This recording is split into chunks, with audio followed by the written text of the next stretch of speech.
స్వాగతం. ఈనాటి ముఖ్యాంశాలు. పలంనేరు పట్టణంలో క్లాక్ టవర్ వద్ద గురువారం హిందూ సంఘాల ఆధ్వర్యంలో రాహుల్ గాంధీ దిష్టిబొమ్మను దగ్ధం చేశారు. పార్లమెంటు నందు కాంగ్రెస్ నేత రాహుల్ గాంధీ హిందువుల దేవుళ్ల పట్ల తీవ్రమైన విమర్శలు గుప్పించడంతో ఆగ్రహించి ఆయన దిష్టిబొమ్మను చెప్పులతో కొట్టి ఆగ్రహం వ్యక్తం చేస్తూ దగ్ధం చేశారు. అల్లూరి సీతారామరాజు జయంతి సందర్భంగా పలంనేరు మున్సిపల్ కార్యాలయంలోని నీలం సంజీవరెడ్డి కౌన్సిలింగ్ హాల్ నందు ఈ రోజు ఉదయం పలంనేరు మున్సిపల్ చైర్పర్సన్ చాముండేశ్వరి అధ్యక్షతన అల్లూరి సీతారామరాజుని స్మరించుకున్నారు. తిరుపతి నగరపాలక సంస్థ టౌన్ ప్లానింగ్ ఇంజనీరింగ్ విభాగాలలో సుదీర్ఘకాలంగా పనిచేస్తూ అవినీతి అక్రమాలను ప్రోత్సహిస్తూ ప్రజాధనాన్ని కొల్లగొడుతున్న అవినీతి అధికారులను వెంటనే ప్రక్షాళన చేసేలా ఏపీ సీఎం చంద్రబాబు నాయుడుకి, డిప్యూటీ సీఎం పవన్ కళ్యాణ్కి, మున్సిపల్ శాఖ మంత్రి నారాయణకి సమగ్ర సమాచారంతో సాక్ష్యాధారాలతో ఎన్డీఏ కూటమి నాయకులుగా కార్యాచరణ రూపొందిస్తున్నామని బీజేపీ నాయకులు నవీన్ కుమార్ రెడ్డి పేర్కొన్నారు.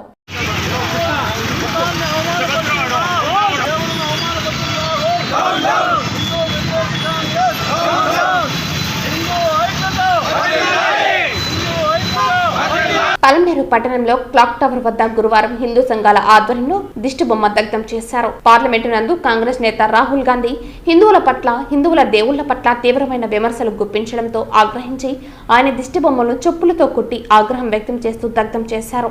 ఈ సందర్భంగా మిలిటరీ సిద్ధయ్య తాతయ్య మాట్లాడుతూ రాహుల్ గాంధీ ఒక పనికిమాలిన వ్యక్తి అని, హిందూ తత్వం గురించి ఏమి తెలుసు, హిందూ దేవులను విమర్శిస్తే తాట తీస్తామన్నారు. భారతదేశం హిందుత్వ దేశమని, అందులో ఉంటూ హిందువులనే అవమానిస్తారా అని, ఇటలీ సంస్కృతిని ప్రవేశపెట్టాలంటే ఊరుకోమంటూ తీవ్ర విమర్శలు గుప్పించారు.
మన యొక్క అఖండ భారతదేశాన్ని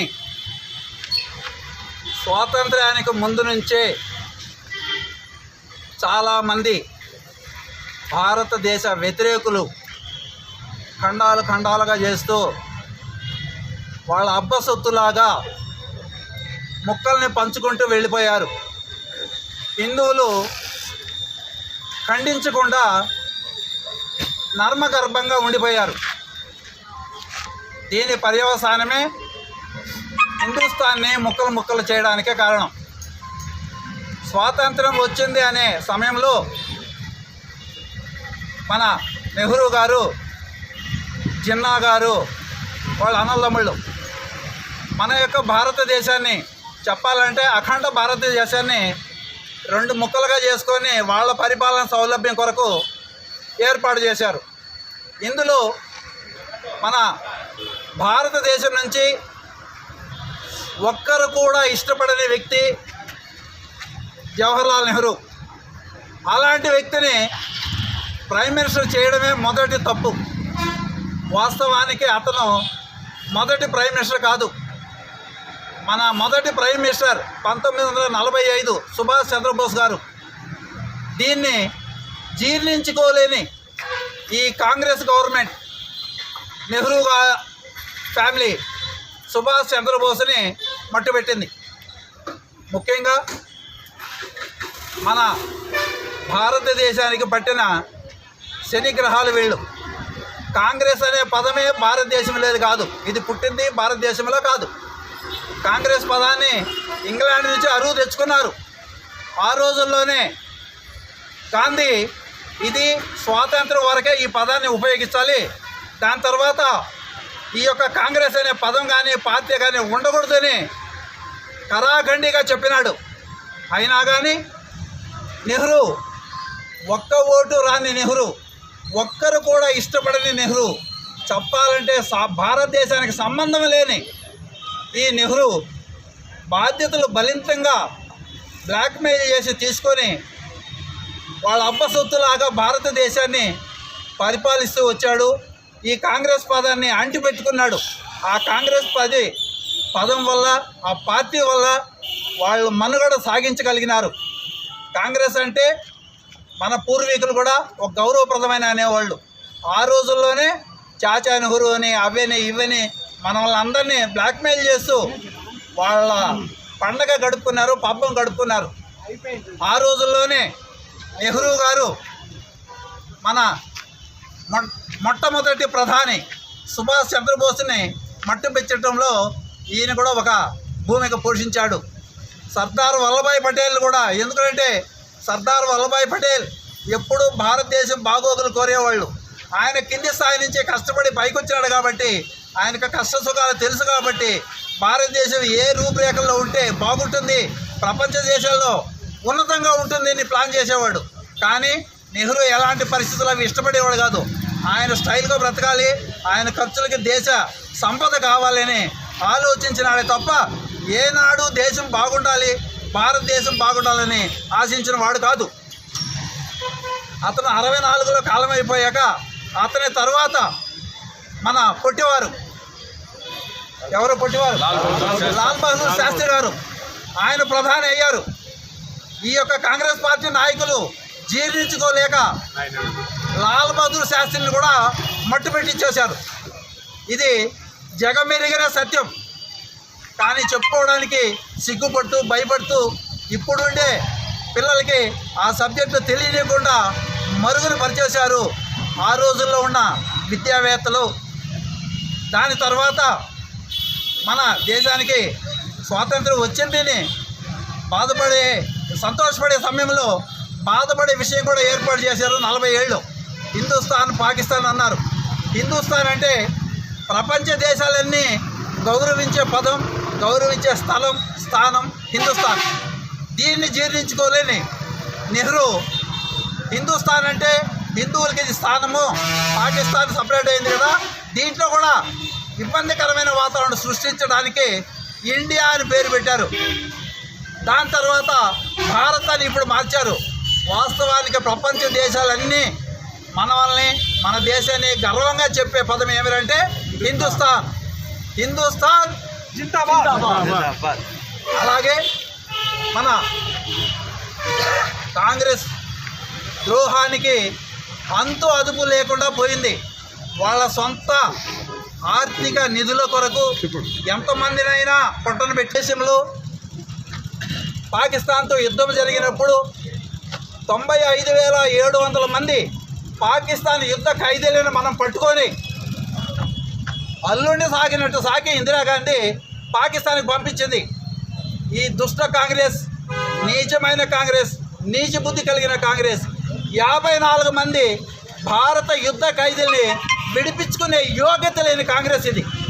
95,700 మందిని బేషరత్తుగా అల్లుండి సాగినట్టు సాకి పాకిస్తాన్కి పంపించింది. 54 మంది హిందూ యుద్ధ ఖైదీలని పాకిస్తాన్ నుంచి విడిపించుకోలేకపోయింది. ఇది వాళ్ళ చేతగాని తనానికి, భారతదేశం అంటే గౌరవ మర్యాదలు లేని అని చెప్పడానికి ఇది మచ్చుతునక. పార్లమెంట్లో మొన్న మన రాహుల్ గాంధీ గారు సిగ్గు లేకుండా మన దేవుడిని చూపిస్తూ, మీ దేవుళ్ళకంతా ఆయుధాలు ఉన్నాయి, మీరే ద్రోహులు, మీరే ఎక్కువగా టెర్రరిస్ట్ లాగా ఉంటారు, మీరే అరాచకాలు సృష్టిస్తారు.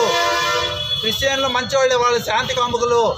ముస్లింలు మంచివాళ్ళే, వాళ్ళు బైబిల్ పట్టుకొని ఉంటారు సైలెంట్గా. ముఖ్యంగా హిందువులే అని హిందూ దేశంలో ఉండి హిందూ దేశంలో బ్రతుకుతూ ఇటలీ సంస్కృతి సాంప్రదాయాల్ని ఇక్కడ మన మీద ప్రయోగాలు చేస్తున్నారు.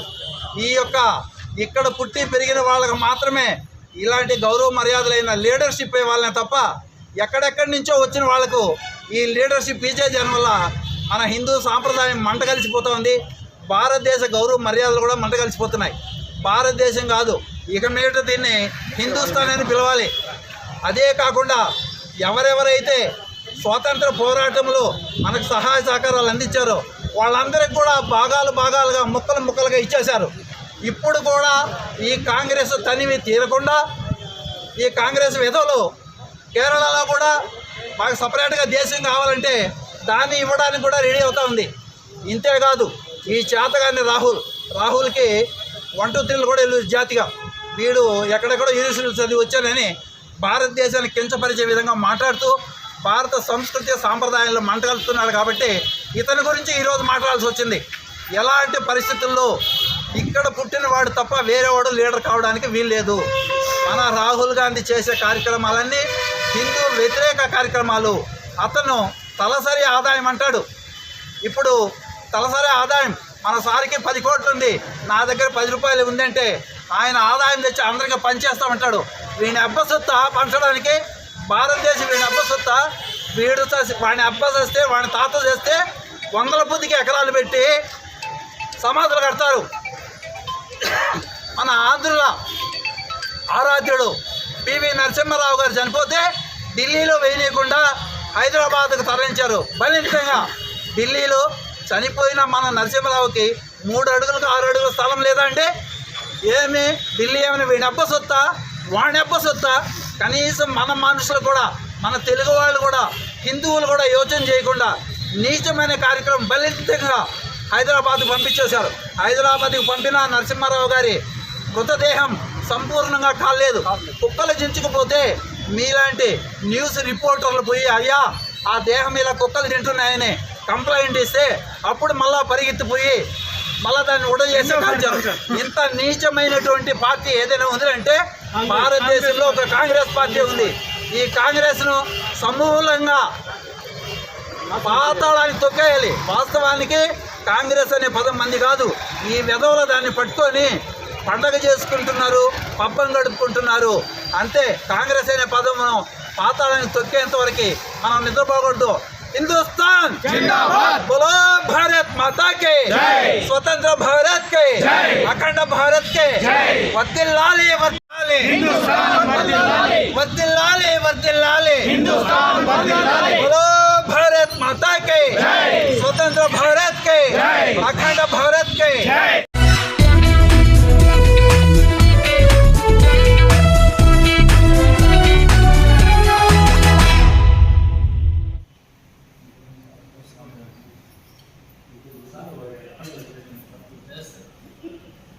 అల్లూరి సీతారామరాజు జయంతి సందర్భంగా పలమనేరు మున్సిపల్ కార్యాలయంలోని నీలం సంజీవరెడ్డి కౌన్సిలింగ్ హాల్ నందు ఈ రోజు ఉదయం పలమనేరు మున్సిపల్ చైర్పర్సన్ చాముండేశ్వరి అధ్యక్షతన అల్లూరి సీతారామరాజుని స్మరించుకున్నారు.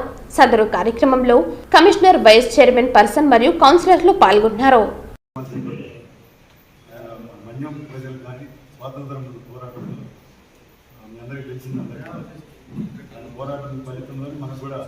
స్వాతంత్రం అనేది మళ్ళా 1927లో మే 7లో ఆయన జయంతి అనేది చిన్న వయసులోనే ఆయన చనిపోయినాడు. 27 సంవత్సరాలకి బ్రిటిష్ వాళ్ళకి బయటపోయాడు. కాబట్టి ఆయన ఇప్పుడు కూడా మనం మర్చిపోకూడదు. దేశం రాష్ట్ర వ్యాప్తంగా అధికారికంగా ప్రకటించినారు కాబట్టి జయంతి కార్యక్రమం అల్లూరి సీతారామరాజుకు మనం స్మరించుకోవాల్సింది.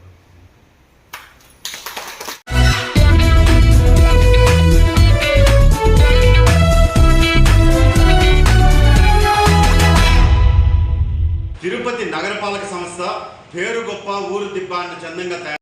ఈ సందర్భంగా ఆయన మాట్లాడుతూ తిరుపతి నగరపాలక సంస్థ పేరు గొప్ప ఊరు దిబ్బ అన్న చందంగా మారి అవినీతికి అక్రమాలకు కేర్ ఆఫ్ అడ్రస్ గా మారిందన్నారు. తిరుపతి నగరపాలక సంస్థలో కీలక విభాగాలైన టౌన్ ప్లానింగ్, ఇంజనీరింగ్ శాఖలలో సుదీర్ఘంగా తిష్టవేసి అవినీతిని పెంచి పోషిస్తున్న అక్రమార్కుల భరతం పట్టాలన్నారు. మాస్టర్ ప్లాన్ రోడ్లను నాసిరకం రోడ్లుగా మార్చిన ఇంజనీరింగ్ అధికారులను వెంటనే సస్పెండ్ చేసి వారి జీతాల నుంచి ప్రజాధనాన్ని రికవరీ చేయాలన్నారు. కాదు 5 సంవత్సరాల కాలంలో నగరపాలక సంస్థకు ప్రజలు కట్టిన ఆస్తి పన్నుల నగదును ఏటీఎం కార్డులాగా నాసిరకం ఇంజనీరింగ్ పనులకు వాడేశారని, దీనిపై సమగ్రమైన దర్యాప్తు జరిపేందుకు సమాచార హక్కు చట్టం ద్వారా సమాచారాన్ని సేకరిస్తున్నామన్నారు. తిరుపతి మంగళం రోడ్డులోని వినాయక సాగర్ అభివృద్ధి పేరుతో కోట్లాది రూపాయలను మంచి నీళ్లలా ఖర్చు చేశారని, కమిషన్లు దండుకున్నారని నగరపాలక సంస్థ కమిషనర్ బుక్లను పరిశీలిస్తే నమ్మలేని నిజాలు వెలుగులోకి వస్తాయన్నారు. తిరుపతి ఇంజనీరింగ్, టౌన్ ప్లానింగ్ శాఖల్లో సుదీర్ఘంగా తిష్టవేసిన అవినీతి తిమింగలాల అక్రమ ఆస్తులపై అవినీతి నిరోధక శాఖ అధికారులు ఎందుకు దృష్టి సారించలేకపోతున్నారని ప్రశ్నించారు. తిరుపతి టౌన్ ప్లానింగ్ అధికారులు నగరంలోని ఫుట్పాత్లపై ఆక్రమణలపై చూపిస్తున్న శ్రద్ధ అక్రమ భవన నిర్మాణాలపై ఎందుకు చూపడం లేదని అన్నారు. నగరపాలక సంస్థలోని కొంతమంది కార్పొరేటర్లు అధికారాన్ని అడ్డం పెట్టుకుని టౌన్ ప్లానింగ్ అధికారులతో కుమ్మక్కై డిబిఆర్ రోడ్, మంగళం రోడ్లలో అనుమతులకు మించి అదనపు అంతస్తులను నిర్మించిన వారిపై శాఖాపరమైన చర్యలు తీసుకోవాలన్నారు. గరుడ వారధి కాంట్రాక్టర్ ఆప్కాన్ సంస్థ ద్వారా నగరంలో అప్లికేషన్ కింద ఫ్రీ లెఫ్ట్ రోడ్లు వేయించి నగరపాలక సంస్థ ద్వారా దొంగ బిల్లులు చేయించుకున్న ఇంజనీరింగ్ అధికారులను వెంటనే సస్పెండ్ చేయాలన్నారు. ఈరోజు రోడ్లు చూస్తుంటే ప్రజలు నవ్వుకుంటా ఉన్నారు. ఈరోజు పరిపాలన పూర్తిగా గత 5 సంవత్సరాలుగా గాడి తప్పిపోయింది. దానికి ప్రధాన కారణం సుదీర్ఘకాలంగా అధికార బలంతో, పలుకుబడితో ఒకే చోట తిష్ట వేసినటువంటి నగరపాలక సంస్థల్లోని ఆ శాఖలని ప్రక్షాళన చేయండి. టౌన్ ప్లానింగ్ అధికారులు, అయ్యా మీరు పోయి ఫుట్పాత్ల మీద ఆక్రమణలు తొలగిస్తున్నారు. మీరు తొలగించాల్సింది కమిషనర్ గారికి నేను చెప్తున్నా. మీరు వస్తారంటే నేను చూపిస్తా. తిరుపతిలో అక్రమంగా కట్టినటువంటి భవనాలు ఇష్టానుసారంగా అతిక్రమించి నిబంధనలను తుంగలో తొక్కి ఈరోజు ఇష్టానుసారంగా 2 ఫ్లోర్లు ఉంటే 5 ఫ్లోర్లు కట్టున్నారు. ఎవరు అనుమతులు ఇచ్చారు? టౌన్ ప్లానింగ్ విభాగంలో ఉన్నటువంటి అవినీతి తిమింగలాలు ఇష్టానుసారంగా డబ్బులు తీసుకునేసి అక్రమ నిర్మాణాలకి రెడ్ కార్పెట్ స్వాగతాలు పలికేశారు. 50 డివిజన్లలో ఎక్కడెక్కడ అక్రమ భవన నిర్మాణాలు జరిగాయో అన్న దాని మీద కమిషనర్ విచారణకు ఆదేశించాలి. లేని పక్షంలో ఖచ్చితంగా మేమే త్వరలో ఎన్డీఏ కూటమి సభ్యులంతా కలిసి 50 డివిజన్లలో పర్యటిస్తాం. అక్రమ భవన నిర్మాణాలు ఎవరైతే కొంతమంది కార్పొరేటర్లు డిబిఆర్ రోడ్లో కానీ, మంగళం రోడ్లో కానీ ఇష్టానుసారంగా కట్టారు, ఎవరిచ్చాడు మీకు అనుమతులు? లెక్క తేలాల్సిన సమయం ఆసన్నమైంది. కాబట్టి కమిషనర్ గారికి చెప్తున్నా, స్థానిక ఎమ్మెల్యే గారితో కలుసుకొని మేమంతా కూడా ఎన్డీఏ కూటమి సభ్యులంతా కూడా ఈరోజు 50 డివిజన్లలో త్వరలో పర్యటిస్తాం. ఈ అక్రమార్కుల భర్తం పడతామని చెప్పి హెచ్చరిస్తున్నానండి.